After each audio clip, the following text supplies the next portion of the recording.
Yeah, I come with my own set of pipes. Right. It's an Italian thing, I guess. Oh, Lord.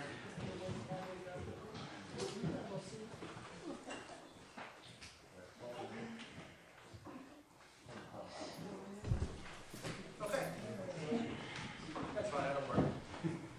Good to be here. Great to be here. Awesome to be here. Psyched to be here. I do want to pray before I begin. I want to ask some dude that we brag about in Trenton. I'm from Trenton, so our ministry is from Trenton. So we got Trenton in the house there. Come on, give it up to Trenton. Yeah, cool, man. Whereabouts? I go to Ewing Township. Okay. Yeah, I live in Ewing right now. I went to school Cathedral. Okay. I was younger. I spent a lot of time down on Warren Street. Okay. Nice. Whereabouts? Lawrenceville count?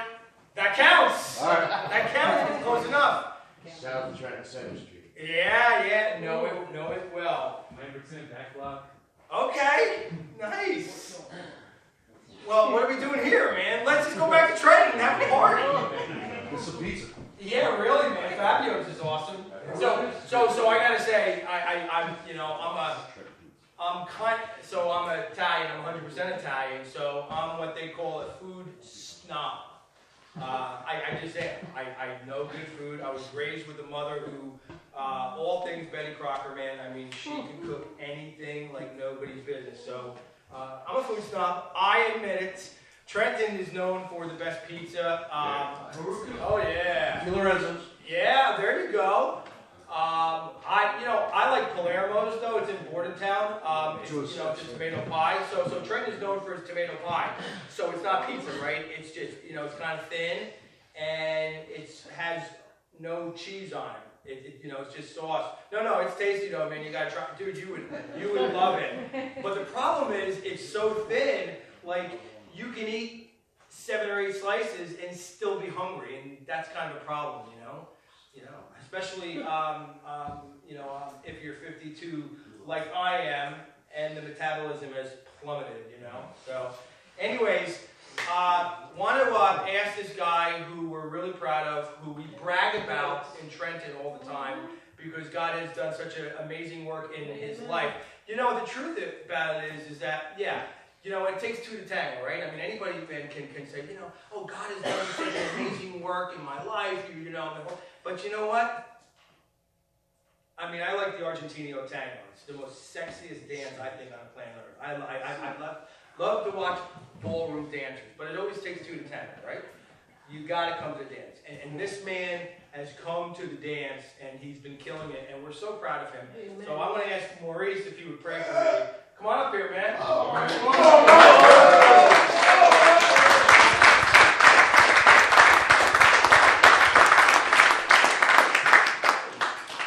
We are so proud of this dude, and we brag about him every chance, man, that we get. And so I would love for you to pray for me. Pray for me, man. Pray for us. Once again, we come with a proud head, humble heart. Just thank you, Lord, for all you have done.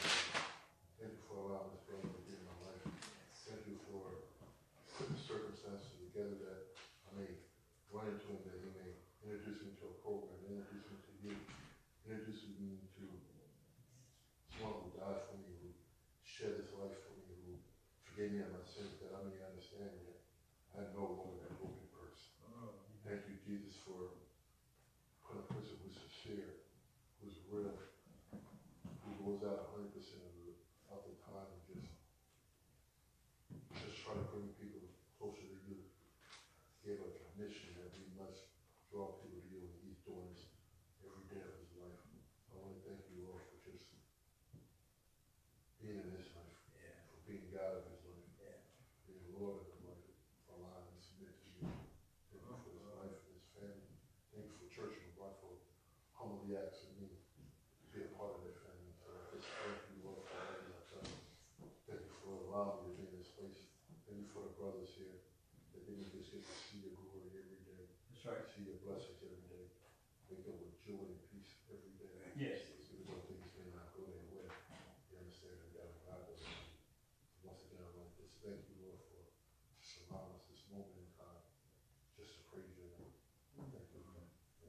Amen. Amen.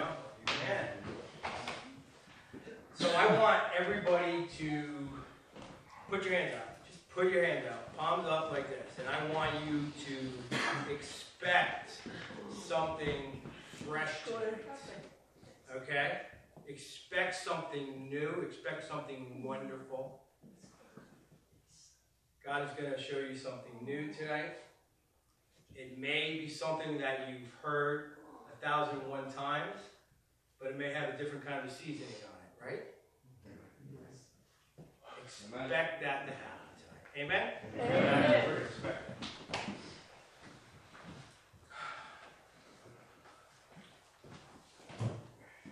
Okay, cool. I only have 59 more minutes. Perfect. So one of my biggest angst or frustrations is, and I look at myself in the mirror too, and I tell myself this too. People get stuck. People get stuck in their lives. I mean, I deal with people on a regular basis who have difficult life circumstances. It could be addiction. It could be emotional and mental health issues, or just chronic poverty and in and out of jail. So and people get to a point in their lives where they seem to get stuck, and it's hard to get themselves unstuck. It's very hard, right? And that to me is so frustrating. I mean, in my own personal life, I have hang-ups and habits. I'm 52 years old. I've been following Christ now since 93 or 94, but I still have these habits and hang-ups, and I seem to get stuck, and it's frustrating. And the goal of life is to get yourself unstuck. There's a Jim Elliot quote. Anybody know Jim Elliot? He was a missionary in Ecuador in the 1950s. He was actually killed there. He went with his wife and a few other people in the 50s, and they went to a tribe in Ecuador that no one has ever been to before. I'm not sure. Maybe, but he went to Ecuador to a tribe where they didn't see anybody from modern civilization yet hear about Jesus. So he goes there, and they had the blow, things like the blow dart guns and stuff, and they introduced themselves to them, and then they went back, and they came back the following day, and they got ambushed and killed, right? Yeah, and then his wife went home. After that happened, and went home for about 2 or 3 years, and decided to come back and to go to the same exact tribe. And the person that killed her husband gave his life to the Lord, and the tribe, they all began to follow Jesus after that. So his name is Jim Elliot, and when Jim Elliot said this, he said a famous quote. He said, "Wherever you are, be all there." Right? Wherever you are, be all there. So in other words, live your life fully present in whatever moment you are in or at. And it's so difficult as human beings because our past, our circumstances, our issues, our upbringing seems to, almost sometimes act as quicksand, and we get stuck, and it pulls us back, and it's really hard to get yourself unstuck. But it's like we are living our lives in limbo. We have one foot in the past, in the regrets and in the disappointments, in the failures and sins of our past, and one foot in the anxieties and fears of tomorrow. And we're walking that line and living our lives in limbo. And when we do that, we are walking in quicksand, and we're stuck, and we're not able to attain the goal And the goal is, wherever you are, be all there. And you can't do that if you got one foot in the regrets and shames and, failures of the past, and another in the anxieties and fears of tomorrow. It's not possible. But we're going to figure out how to do that.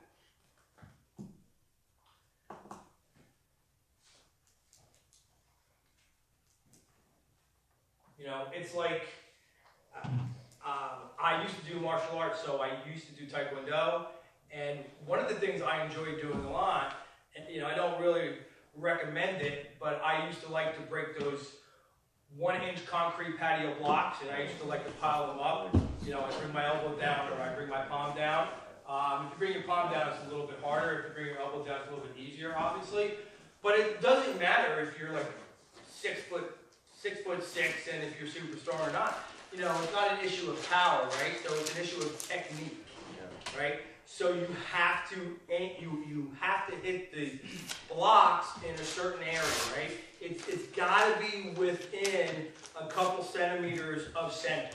If it's not, it really doesn't matter if you're a dude like Maurice, right? It's not going to get done. You got to have proper technique. You got to hit the center. So what we're aiming for is this life where, we can be fully present in every moment, man, right? And wherever we are, we're all there. We're not saddled by the past. We're not saddled by the future. We're there, man, because the truth is this. This is the truth. And I've probably said this to you, right, man, before. I mean, there's only 2 days in our lives. That's it. You don't have more than 2 days. You got 2 days. You got this day and you got that day. That's it.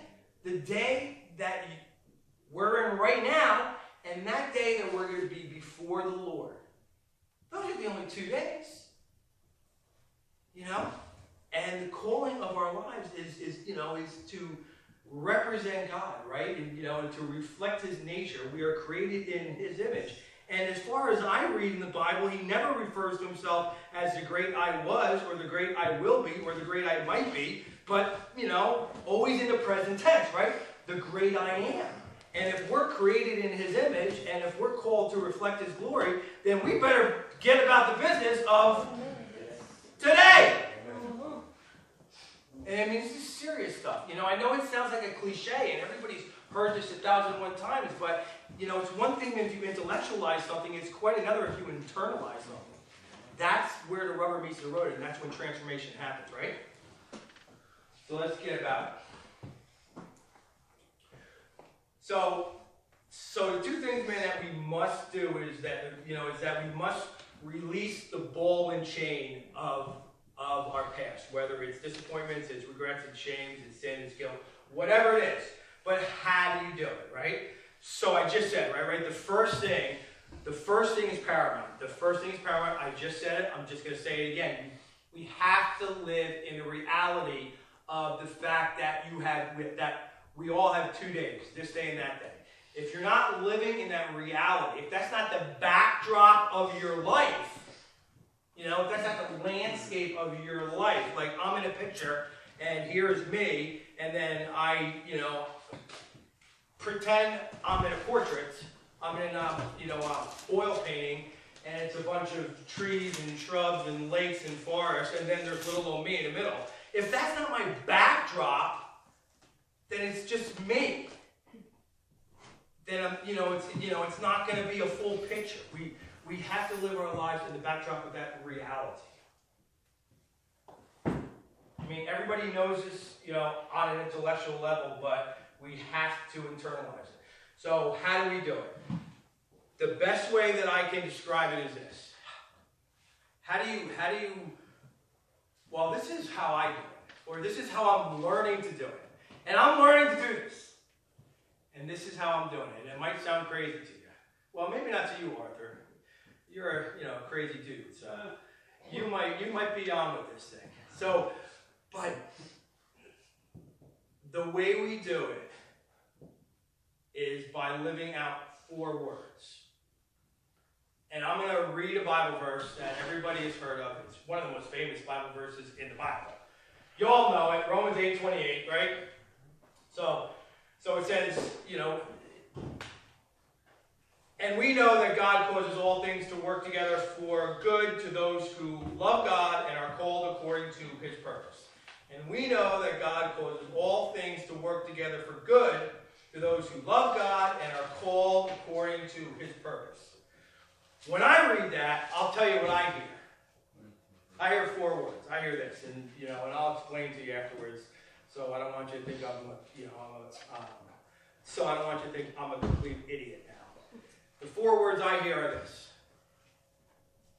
I just want to make sure, man, it's 4 words. Okay. It just doesn't matter. Don't worry, I'll get to it. It just doesn't matter. Those are 4 words I hear. And let me explain. Because I know that you're saying, this guy's off his rocker. Do you believe that? I mean, do you believe that in all things God works for the good of those who are madly in love with him and God got mad about him and that are called according to his eternal purposes? If you don't believe it, then forget about it. I mean, this message ain't for you. Walk out the door right now, seriously. Ain't for you. If you do believe it, then 4 words. It just doesn't matter. Who saw that Bill Murray movie from 1979? Meatballs. It's called Meatballs. Anybody saw Meatballs? There you now you know the language that I'm getting at, right? So there's this scene in Meatballs. So it's from 1979. It's Bill Murray's first movie. I love Bill Murray. He's really cool, right? And he plays a camp counselor for kids that are sort of nerds and they're on like the poor side of town, And then there's this adjacent camp going on at the same time. It's for the rich kids and the kids with the good upbringings and the jocks and the preps and all this stuff. And at the end of the summer, each of the camps they have a I think it's like a soccer game or something. So every year at the end of the summer, we had 2 camps, like the rich kids and the poor kids and the nerds and the cool kids. They have a soccer game at the end of the year. And the rich kids, camp, they always beat the nerds and the poor kids every single year. And Bill Murray is the camp counselor this summer for the nerds and for the poor kids. And I'm going to play a clip for you. It's a 2-minute clip. So it's a clip where it's before the big game at the end of the summer, and he's it's like a motivational clip. He just wanted to get the guys up, ready to play a pep talk. Let me play this clip, and then it'll become a lot more clear what I am getting at. I hope I don't have to sit through those stupid commercials. Let's see. Lord, may there be no commercials.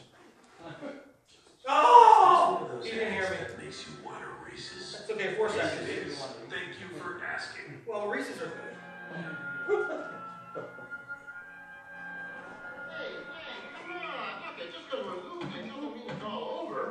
Cut the crap, Morty. The Mohawks have beat us the last 12 years. They're going to beat us again. That's just the attitude we don't need, Phil.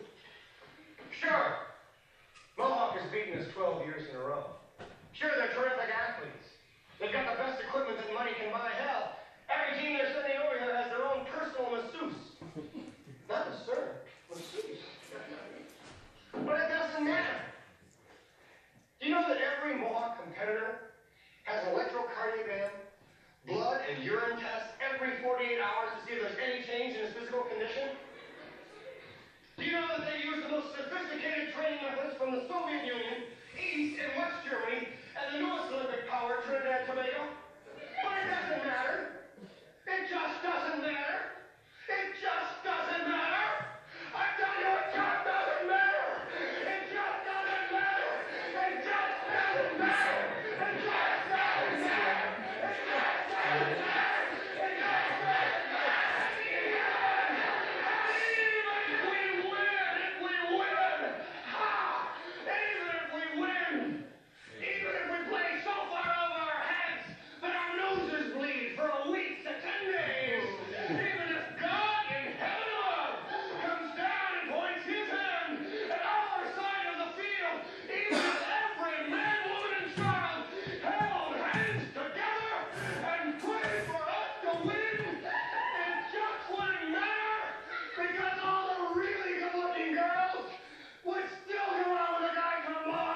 money. It just doesn't matter if we win or we lose. It just doesn't matter. It just doesn't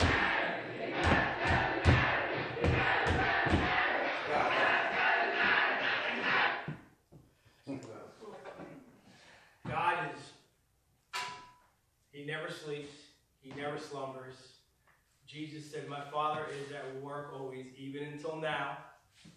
All things work for the good. God brings beauty out of ugliness. He brings light out of darkness when we are surrendered to His Lordship, when we are in love with Him. It just doesn't matter. Your mistakes and our mistakes, our failures, our disappointments, our regrets, surrender to the Lordship of Jesus Christ when we are loving Him. Romans 8:28, it just doesn't matter. God is always doing something new, always doing something wonderful, always doing something beautiful. I'm not saying that there's not consequences for our actions and ramifications. We are living in the real world. We are human. But as believers, as followers of Jesus, God, He takes those things and He makes something beautiful out of them. Yes. So if you live in that reality, how much easier it is to take that ball and chain and throw it over your shoulder and get rid of it.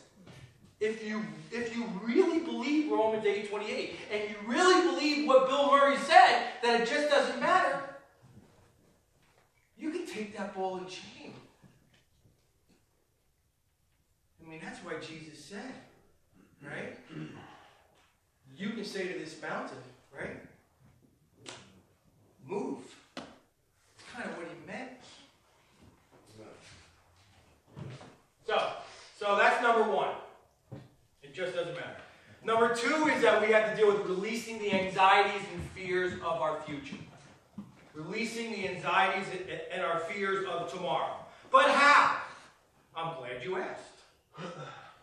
So everybody, if you have your Bible, let's just turn to James chapter 4. We're going to begin in verse number 13.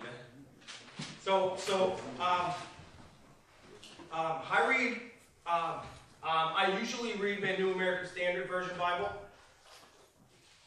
So if you don't have one, that is fine, but that's what I'm going to be reading from. James chapter 4, beginning in verse number 13, says this. So I'm going to do this intentionally because there's power in pausing.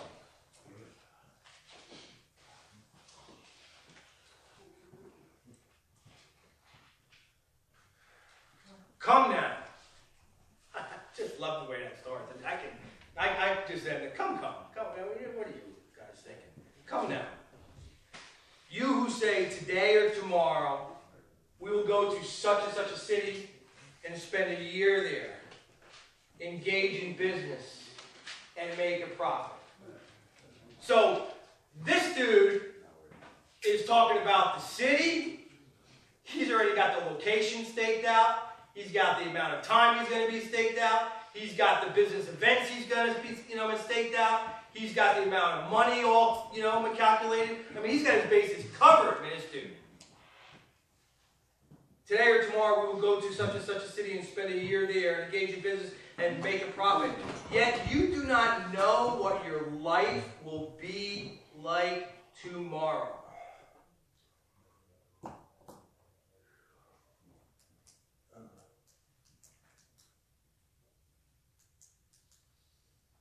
That's tough for us human beings to swallow. Because we want to know everything.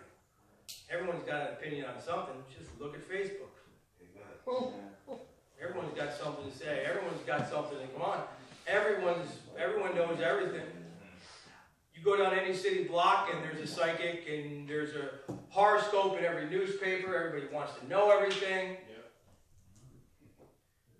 You don't know what your life, you don't know what will be like tomorrow. All your plans. You are just a vapor. So the word vapor is atmos. In Greek, it's where we get the word atmosphere. What it means is a wisp of fog. Yes. That's what it means. Yeah, you do not know what your life will be like tomorrow. You are just a vapor that appears for a little while and then vanishes away. Instead, you ought to say, if the Lord wills, we will live. Pause. Everyone jumps to, oh, and do this and that. No. If the Lord will, you will get up and take a breath. Yeah.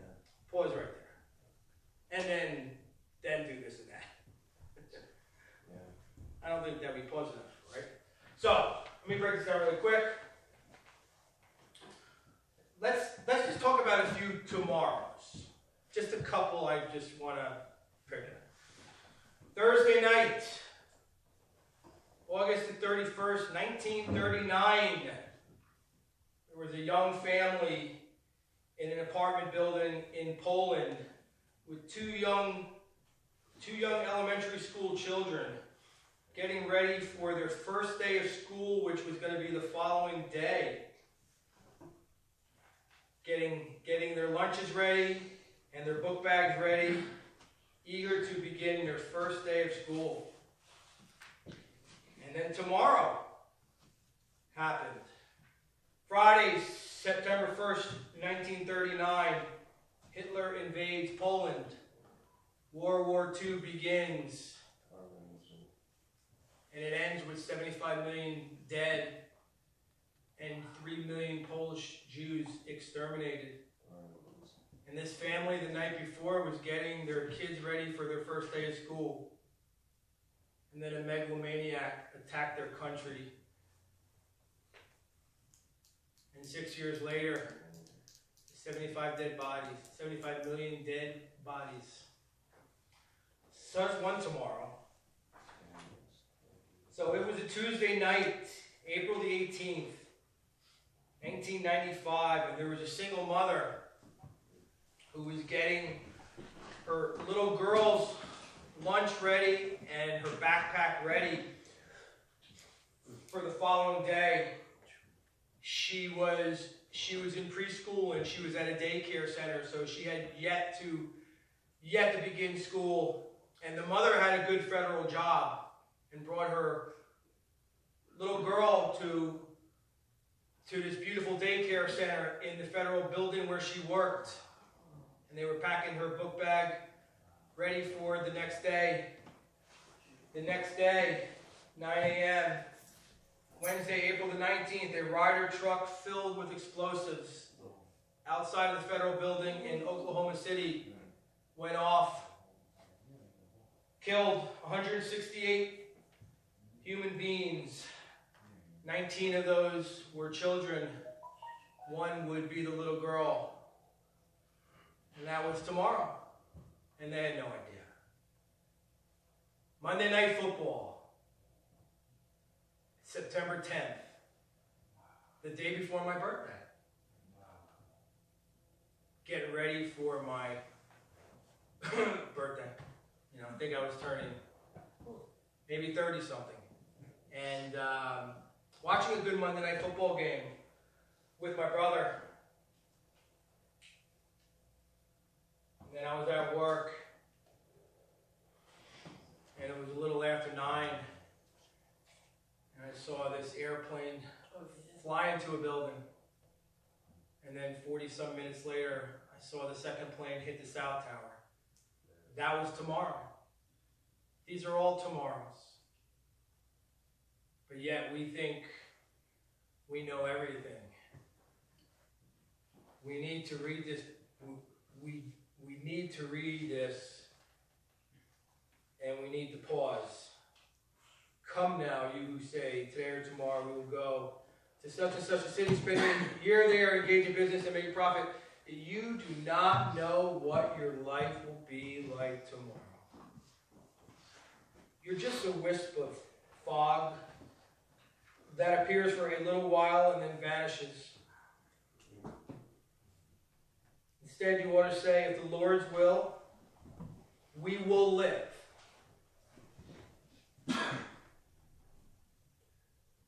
And do this and that.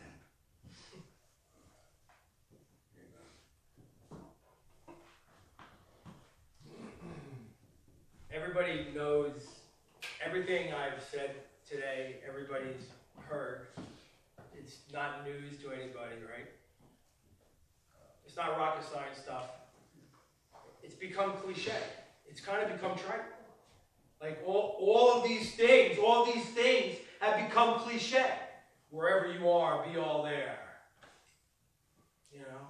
We don't have yesterday, so, you know, let it go. I mean, all these phrases have become trite. God is, you know, the great I am. That's become a trite notion. When did truth become trite? Somehow truth has become trite. And we need to live in the context of the reality of 2 days. This day, that day.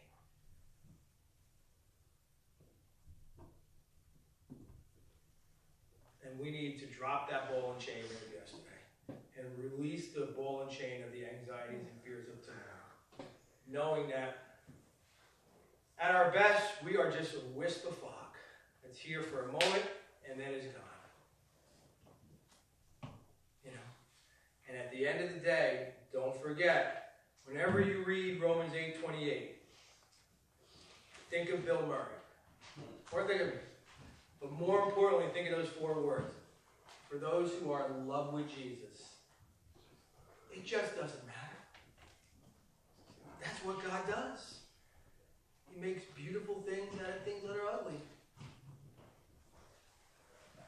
It's in his job description.